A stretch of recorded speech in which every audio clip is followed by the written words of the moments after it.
அன்பிற்கினியவர்களே, இனிய வணக்கம். ஒரு பிரபல தொலைக்காட்சியில் வெற்றி பெற்ற ஒரு நபர், ஒரு நிகழ்ச்சியில் வெற்றி பெற்ற ஒரு நபர் ஒரு தொலைக்காட்சிக்கு பேட்டி கொடுக்குறார்.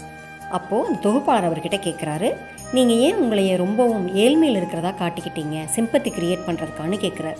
அதுக்கு அவர் சொல்கிறாரு, ஒரு திறமையானவர் தான், நான் மறுக்கலை.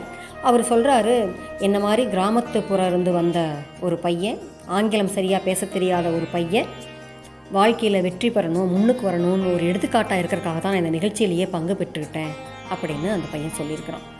ஆனால் நான் என்ன சொல்கிறேன்னா, ஏழ்மை நிலைங்கிறது நம்ம நாட்டில் 90% பேர் பிறப்பிலிருந்தே ஏழ்மையான குடும்பத்திலிருந்து மேலே வந்தவங்க தான்.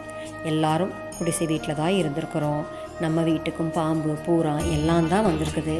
நம்ம வீட்லேயும் உடல்நிலை சரியாக இல்லாதவங்க நிறைய பேர் இருக்கிறாங்க. ஆனால் நம்ம இதையெல்லாம் விட்டுட்டு இந்த மாதிரி ஒரு பிரபல ஒரு நிகழ்ச்சியில் யாராவது ஒருத்தவங்க வந்துட்டு கண்ணை கசக்கிட்டு நின்னாங்கன்னா நம்ம வேலையெல்லாம் அப்படியே போட்டுட்டு நம்ம கடன் வாங்கியாவது நம்ம ஃபோனை ரீசார்ஜ் பண்ணி நெட் ஆன் பண்ணி அவங்களுக்கு ஓட் போடுறதுக்கு நம்ம ரெடி ஆகிடுறோம். கண்டிப்பாக திறமைக்கு எங்கே இருந்தாலும் யாராக இருந்தாலும் முன்னுரிமை கொடுக்கணும், முக்கியத்துவம் கொடுக்கணும். நான் இல்லைன்னு சொல்லலைங்க.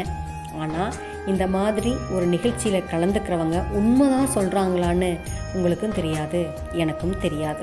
அதனால் இனிமேல் இந்த மாதிரி விஷயத்துலலாம் அதிகமாக நம்மளுடைய நேரத்தை செலவிடாமல் நம்ம நிலைமையிலிருந்து மேலே வர்றதுக்கு என்ன முயற்சி செய்யணுமோ அதை செய்வோங்க.